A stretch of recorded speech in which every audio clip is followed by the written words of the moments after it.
Hi everyone, welcome back to my YouTube channel Law for All. Myself Ashima Agarwal. हमने अपना एक act complete किया था, that was foreign exchange management act. अब इसके बाद हम ये जो फॉरेन एक्सचेंज से रिलेटेड जो आरबीआई एक्ट्स वगैरह थे, इनसे थोड़ा हट के अब हम शुरू करने जा रहे हैं कंपनी लॉ.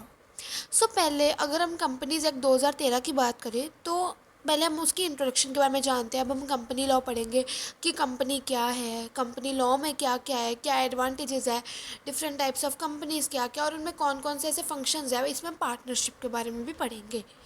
मूविंग ऑन, पहला ये जो हम कंटेंट पढ़ेंगे ये बीकॉम पॉइंट ऑफ व्यू से भी रेलिवेंट है. पहला आता है इंट्रोडक्शन ऑफ कंपनी लॉ. अब लॉ का मतलब तो हम सबको पता है कि लॉ मतलब क्या होता है, कानून. ठीक है, जिसको हमने फॉलो करना होता है. अब कंपनी लॉ मतलब कंपनीज के लिए जो कानून बनाया गया उसको हम कहते हैं कंपनी लॉ. तो कंपनी क्या है? कंपनी हम अगर हम जनरल भाषा में कहें तो कंपनी क्या है, एक ऐसी एसोसिएशन है जहाँ पे कितने सारे लोग मिलके काम करते हैं. ठीक है, हर एक बंदा डिफरेंट डिफरेंट फंक्शंस परफॉर्म करता है. नाउ कंपनी लॉ, कंपनी की डेफिनेशन क्या है according to Lord justice Lindley. ये एक बंदे का नाम है लॉर्ड जस्टिस लिंडले. ठीक है, जिसने डेफिनेशन दी थी कंपनी की. क्या कहा उसने? Company is an association of many person, मतलब एक ग्रुप है कितने सारे लोगों का. ठीक है, हु कॉन्ट्रीब्यूट देयर मनी और मनी इज़ वर्थ, जो अपना पैसा कंट्रीब्यूट करते हैं या पैसे की कीमत की कोई चीज़ अपनी कंट्रीब्यूट करते हैं to a common stock and employed for a common purpose. ठीक है, अपना पैसा लगाते हैं किसी एक कॉमन चीज़ के ऊपर. ठीक है, जो कि एक कॉमन पर्पस के लिए. मान लो कि उन्होंने पैसा लगाया किसी एक फर्म को चालू करने के लिए, जिसका पर्पस क्या है, एक सेम पर्पस है, प्रॉफिट अर्न करना. ठीक है, तो ये क्या होगा, कॉमन पर्पस. ठीक है, the common stock contributed is donated in money. जो कॉमन स्टॉक लोग लगाते हैं कंपनी में वो मनी की वैल्यू में होता है. It is donated in money and it is known as a company's capital. और जो कॉमन स्टॉक लोग पैसों के मोड से लगाते हैं उसको हम कहते हैं कंपनी की कैपिटल. एंड द पर्सन, और जो लोग लगाते हैं उनको हम क्या कहते हैं, मेंबर्स.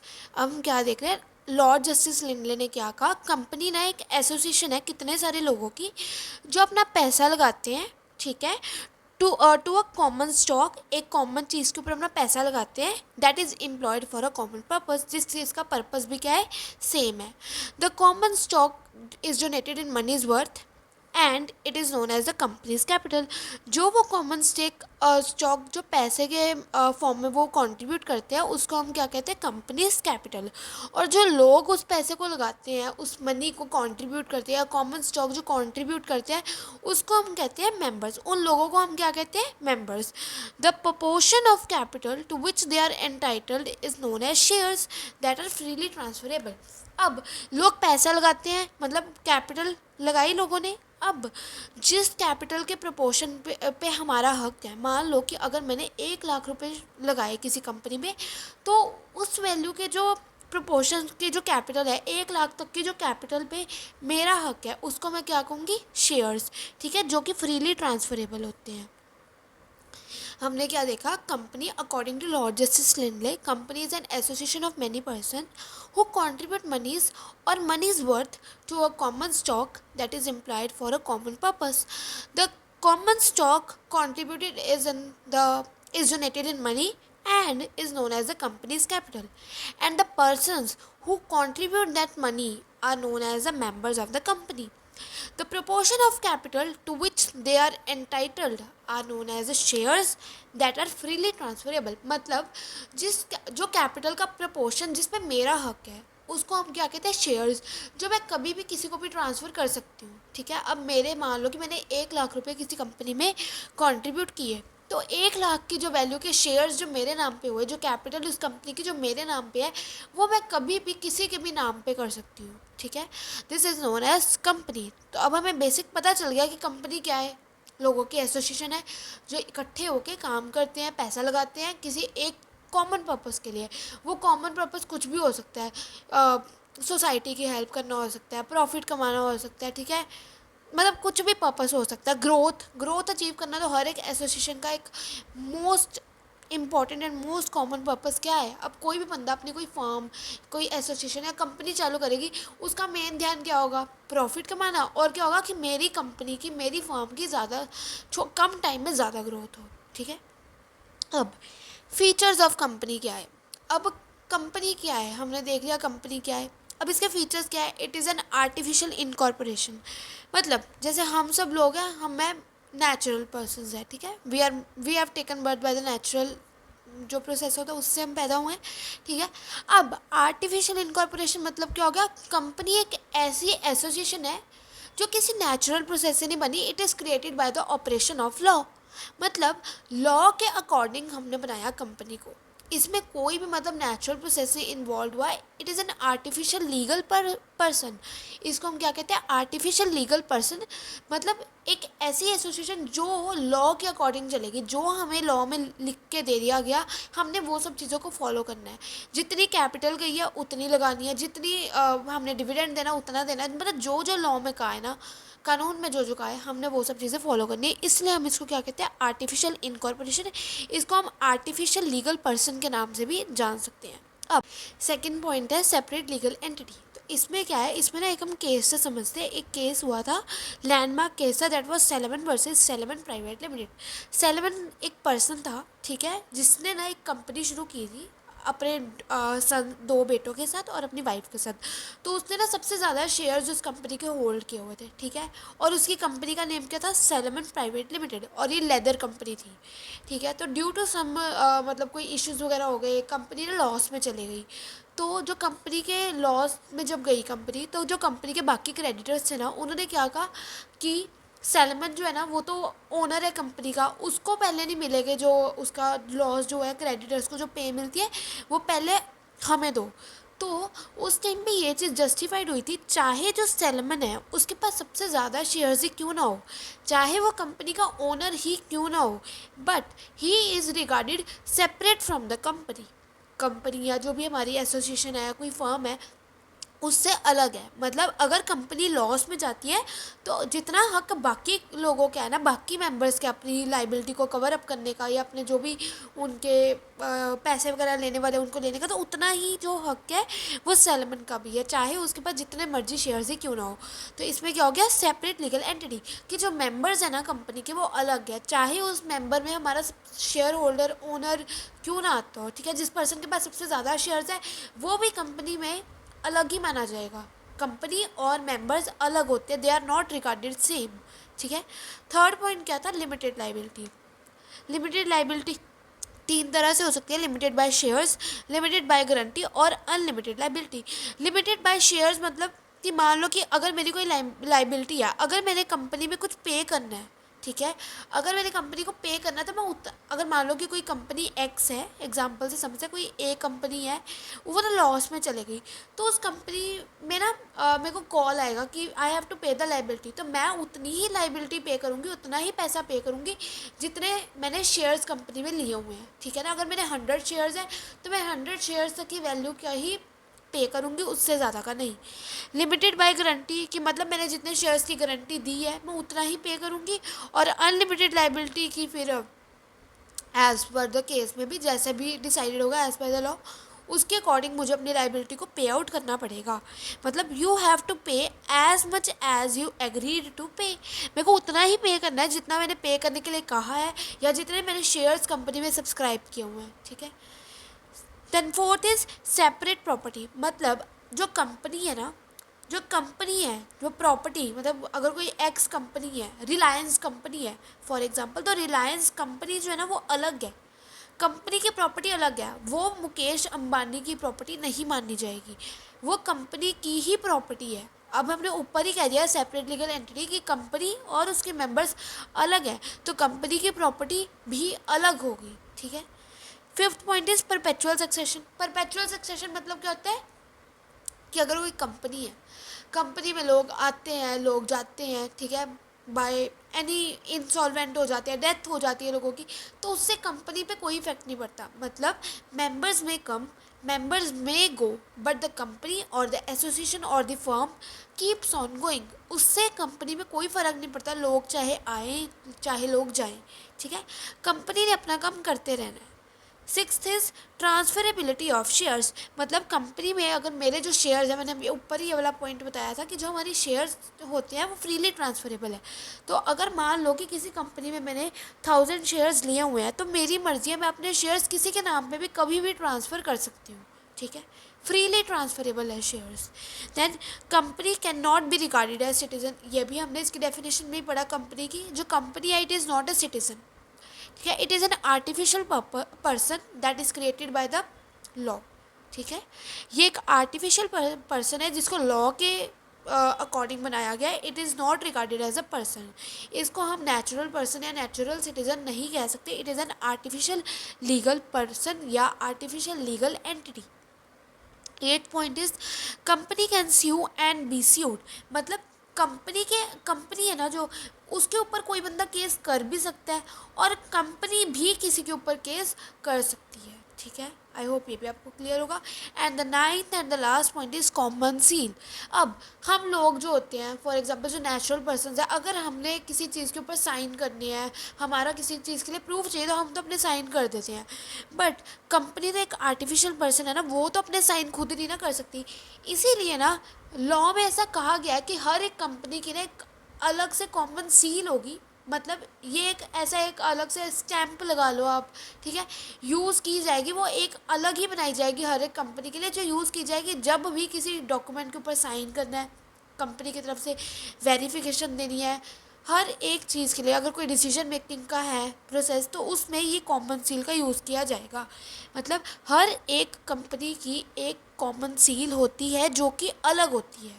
कॉमन सील किसी भी कंपनी की सेम नहीं हो सकती, कोई दो कंपनीज एक ही कॉमन सील नहीं यूज़ कर सकती।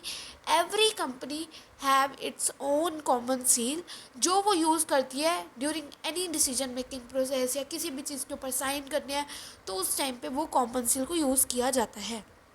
सो फीचर्स ऑफ हमने कंपनी में देखा कि आर्टिफिशियल इनकॉर्पोरेशन, कि ये एक आर्टिफिशियल पर्सन है, ठीक है, that is created by law.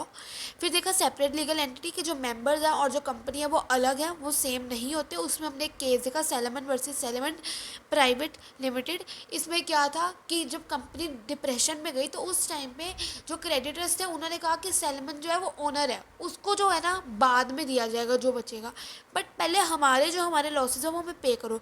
तो इसमें क्या कहा गया था, कोर्ट ने कहा ऐसा नहीं है, जो ओनर है चाहे उसके पास जो हायर अथॉरिटी, मान लो कि जो कंपनी का ओनर है, ठीक है, अगर उसके पास सबसे ज़्यादा शेयर्स भी है ना सैलमन के पास, तो भी उसके पास इक्वल राइट है कि वो अपनी जो लाइबिलिटीज़ है उनको पे आउट करे, ठीक है, और उसकी लाइबिलिटीज़ को पे भी किया जाए। लॉस वो इनकर नहीं करेगा, अगर कंपनी को कोई लॉस होता है तो वो ओनर इनकर नहीं करेगा, सेपरेट लीगल एंटिटीज़ है।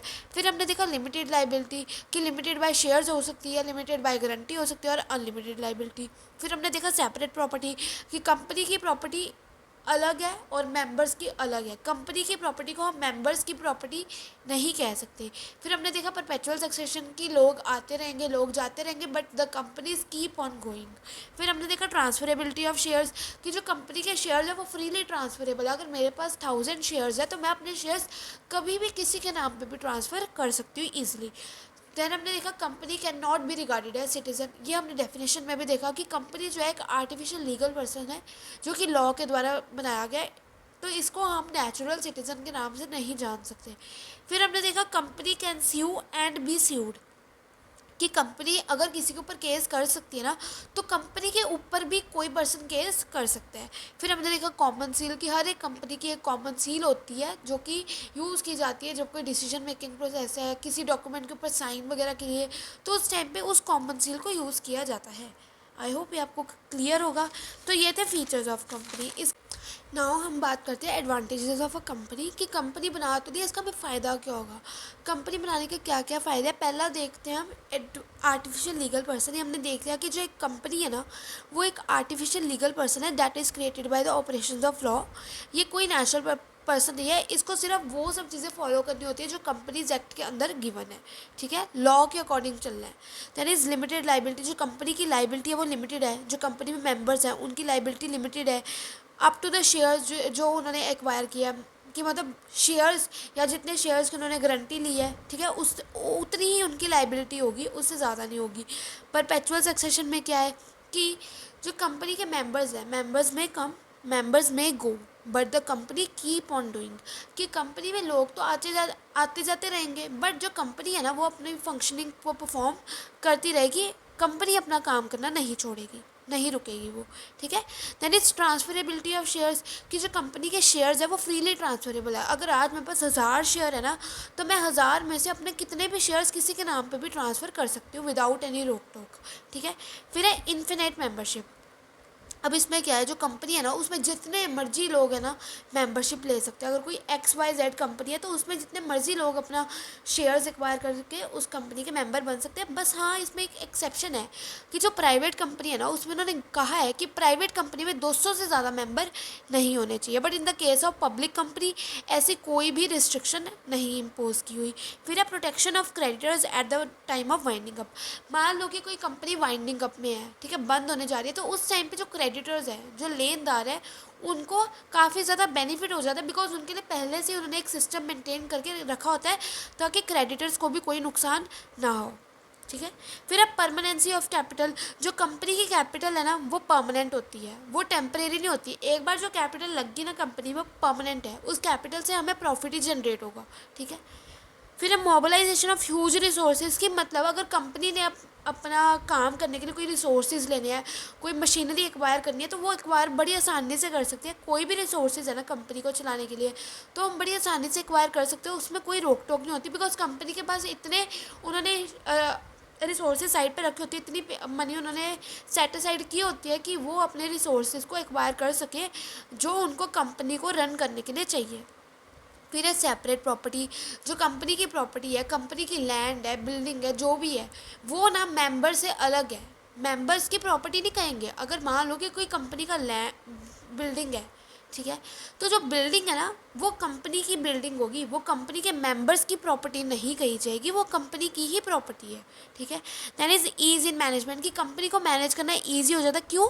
क्योंकि इसमें इतने सारे लोग होते हैं, हर एक बंदा अलग अलग फंक्शन परफॉर्म कर रहा है। कोई सेल्स डिपार्टमेंट देख रहा है, कोई परचेज, तो हर एक बंदा जो है ना अलग अलग डिपार्टमेंट्स को मैनेज करता है, अलग अलग डिपार्टमेंट्स के ऊपर देखता है कि कोई सभी जो काम है वो अच्छी तरह से हो रहे हैं, तो इसीलिए मैनेजमेंट करना ईजी हो जाता है। फिर हमने देखा कैपेसिटी टू स्यू, ये हमने पहले भी देखा कि कंपनी जो है ना, अगर कंपनी के ऊपर कोई बंदा केस कर सकता है ना, तो कंपनी भी किसी के ऊपर भी केस कर सकती है। आई होप ये क्लियर होगा। तो हमने एडवांटेजेस में क्या देखा, artificial legal person, limited liability, perpetual succession, transferability of shares, infinite membership, बस प्राइवेट कंपनी में 200 मेंबर्स होते हैं अभी तक। फिर है क्रेडिटर्स की प्रोटेक्शन होती है at the time of winding up. फिर है कैपिटल जो है वो परमानेंट होती है, mobilisation of huge resources, separate property है, ठीक है, मैनेजमेंट करना आसान है, और कैपेसिटी टू स्यू, मतलब किसी के ऊपर भी हम केस कर सकते हैं, और कंपनी के ऊपर कोई पर्सन भी केस कर सकते हैं। Now the next topic is disadvantages of the company. अब इतने सारे एडवांटेजेस पढ़ लिए कंपनी के, कुछ नुकसान भी तो होगा ना। अब कोई चीज़ बनाई है उसका कल्ला फ़ायदा हो, ये तो हो नहीं सकता। हर एक चीज़ का नुकसान भी है, फ़ायदा भी है। तो अब इसके नुकसान क्या है? पहला नुकसान की फॉर्मेलिटीज़ बहुत ज़्यादा। अब कंपनी बनाने का हमने डिसीजन ले लिया, बट इसमें बहुत ज़्यादा फॉर्मेलिटीज़ होती है, इतने सारे कॉम्प्लेक्स चीज़ें होती है ना जो करनी होती है, लाइक कितने सारे फॉर्म्स इकट्ठे करना, memorandum of association, article of association, legal provisions के साथ करना, हमने कोप अप करना, वो बहुत ज़्यादा टफ हो जाता है। कितनी सारी लीगल प्रोविजंस है उनके साथ हमने कंप्लाई करना होता है, तो इतने सारे डॉक्यूमेंट्स होते हैं। फिर गवर्नमेंट की रेगुलेशंस, मतलब बहुत ज़्यादा फॉर्मेलिटीज़ होती है। कभी कभी इन फॉर्मेलिटीज़ के साथ कंप्लाई करना बहुत ज़्यादा टफ हो जाता है। तो ये क्या होगी, पहली डिसएडवांटेज कंपनी की। फिर है टैक्स बर्डन बहुत ज़्यादा है। अब कंपनी बनाई है जहाँ पे इतनी सारी फॉर्मेलिटीज़ पूरी की है, इतने सारे अप्रूवल्स लिए हैं, वहाँ पे गवर्नमेंट ने टैक्स भी बहुत ज़्यादा इम्पोज करने को कहा है, तो ये एक डिसएडवांटेज होगी। उन उन लोगों के लिए सबसे ज़्यादा डिसएडवांटेजेस है। फॉर एग्जांपल कोई कंपनी है, उस कंपनी को पहले इतना लॉस हो रहा है, ऊपर से टैक्स इतना ज़्यादा, तो वो कंप्लाई नहीं कर पाएगी, कोप अप ही नहीं कर पाएगी उस टैक्स के साथ। तो ये एक डिसएडवांटेज होगा कि टैक्स का बर्डन बहुत ज़्यादा होता है। फिर है कॉर्पोरेट डिस्क्लोजर, मतलब जो कंपनी में जो भी काम हो रहे हैं ना उनको टाइम टू टाइम ना वो सभी डिस्क्लोज करने पड़ते हैं in front of the members, और जो पब्लिक जिन्होंने इतने सारे शेयर्स कंपनी के लिए हुए हैं, मतलब एक तरह से जो शेयर होल्डर्स हैं कंपनी के, उन सबको कॉर्पोरेट डिस्क्लोजर करना पड़ता है, मतलब कोई सीक्रेसी नहीं होती कंपनी में, कोई भी सीक्रेसी नहीं होती। हर एक चीज़ के बारे में हमें टाइम टू टाइम जो है ना कंपनी को डिस्क्लोज करना पड़ता है इन आइज़ ऑफ द मेंबर्स, ठीक है। फिर divorce of control from management. अब इसमें क्या है कि जो मेंबर्स हैं ना कंपनी के, उनका कोई कंट्रोल नहीं होता कंपनी के डिसीजन पे। क्यों? अब देखो, लोगों ने इतने सारे पैसे भी लगाए हैं, इतना सारा उन्होंने अपना शेयर भी कंट्रीब्यूट किया, पैसे लगाए, शेयर्स खरीदे, बट उनका कोई एक्टिव कंट्रोल नहीं होता कंपनी के डिसीजन के ऊपर। डिसीजन किसने लेना है बाद में? टॉप लेवल मैनेजमेंट ने ही डिसीजन लेने होते हैं, ठीक है। तो मतलब एक तरह से कोई भी कंट्रोल या ओनरशिप नहीं होती उन लोगों की जिन्होंने शेयर्स एक्वायर किए हैं। बाद में डिसीजन मेकिंग तो टॉप लेवल मैनेजमेंट ने ही करनी होती है। फिर है लॉस ऑफ प्राइवेसी। वही कि कंपनी में कोई भी प्राइवेसी नहीं होती, कोई सीक्रेसी नहीं होती, सब कुछ जो है ना सबके ओपनली होता है कंपनी में। सब कुछ जो काम है पैसों से रिलेटेड, अगर कोई लॉस है, कोई प्रॉफिट है, हर चीज़ ओपन होती है, किसी भी चीज़ में कोई सीक्रेसी नहीं होती। डिटेल्ड वाइंडिंग का प्रोसीजर। अब मान लो कि कंपनी ना लॉस में जा रही है, ठीक है, तो अगर उसको कंपनी को बंद करना है ना, वाइंड मतलब वैसे अगर हमने कोई फॉर्म वगैरह कोई पार्टनरशिप फॉर्म बंद करनी है तो हो जाती है इजीली। अब अपने कंपनी को बंद करना है तो इतना ज़्यादा लंबा प्रोसीजर होता है ना। क्यों? क्योंकि ऑलरेडी इतने लोग कंपनी में शेयर होल्डर्स होते हैं कंपनी के, तो बहुत ज़्यादा डिटेल्ड प्रोसीजर हो जाता है वाइंडिंग अप का अगर हमने कंपनी को बंद करना हो। तो ये भी एक डिसएडवांटेज होगी कि पहले तो खोलने में इतनी सारी फॉर्मेलिटीज़, अब अगर बंद करनी है तो उसके लिए अलग से कितने सारे फॉर्म्स फिल करने पड़ते हैं, फिर गवर्नमेंट की चाहिए होती है, हमें परमिशंस कितनी चाहिए होती है, तो ये बहुत ज़्यादा लेंथी प्रोसेस हो जाता है। फिर है कंट्रोल बाय फ्यू। जो कंपनी के ऊपर कंट्रोल है वो सिर्फ कुछ लोगों का ही होता है। मतलब चाहे मैं जितने मर्जी शेयर्स खरीद लूँ कंपनी के, बट कंट्रोल सिर्फ उन लोगों का होगा जो हायर अथॉरिटीज़ है। जिस बंदे ने सबसे ज़्यादा शेयर्स है, जो कंपनी का शेयर होल्डर्स है, इक्विटी शेयर होल्डर जो है, उसका कंट्रोल होगा, और जो हायर लेवल मैनेजमेंट है, टॉप लेवल। फिर है पॉसिबिलिटी ऑफ फ्रॉड्स, कि कंपनी में फ्रॉड्स भी होते रहते हैं, ठीक है ना। तो अब इतनी बड़ी कंपनी है तो कुछ नहीं पता ना कब क्या कहाँ पे कौन सा फ्रॉड हो जाए। No one knows about this. So ये हो गया एडवांटेजेस और डिसएडवांटेज। एडवांटेजेस में हमने देख लिया कि लिमिटेड लाइबिलिटी है, परपेचुअल सक्सेशन है, शेयर्स को इजीली ट्रांसफ़र कर सकते हैं, फिर है परमानेंट कैपिटल होती है, मोबिलाइजेशन होती है रिसोर्सेज की, फिर है कैपेसिटी टू स्यू है, मैनेजमेंट करना ईजी है, प्रॉपर्टी सेपरेट है। मतलब ये हो गया हमारे एडवांटेज। डिसएडवांटेजेस में हमने क्या देखा कि कितनी सारी फॉर्मेलिटीज़ होती हैं, टैक्स बहुत ज़्यादा है, फिर है कोई सीक्रेसी नहीं होती, फिर है मैनेजमेंट और ओनरशिप का कोई भी ऐसे जो लोग जिन लोगों ने शेयर्स इतने एक्वायर किए हुए हैं, जो लोग कंपनी के मेंबर्स हैं, उनका कोई कंट्रोल ही नहीं होता कंपनी के ऊपर। Control at the end top level management का ही है, जो इक्विटी शेयर होल्डर्स हो गए उनका ही है, ठीक है। फिर है प्राइवेसी नहीं है कुछ भी कंपनी में। फिर है डिटेल, अगर हमने कंपनी बंद करनी है तो बहुत ज़्यादा लेंथी प्रोसीजर होता है। फिर है कंट्रोल सिर्फ कुछ लोगों का ही होता है कंपनी के ऊपर, और फ्रॉड्स की भी पॉसिबिलिटी बहुत ज़्यादा होती है इन केस ऑफ कंपनीज, ठीक है। सो आई होप आपको आज का ये टॉपिक भी अच्छी तरह से क्लियर हो गया होगा जितना हमने किया। आज हमने बेसिकली कंपनी के बारे में देखा, उसके फीचर्स देखे, उसके एडवांटेजेस देखे और उसके डिसएडवांटेजेस देखे। नेक्स्ट क्लास में हम एक नया टॉपिक करेंगे, वो इसी के रिलेटेड है, that is lifting up of corporate wheel. और अगर इसके रिलेटेड आपको कोई भी डाउट है तो put down in the comment section and do like share and subscribe to my channel for more updates. तब तक के लिए take care, goodbye, love you all, bye bye.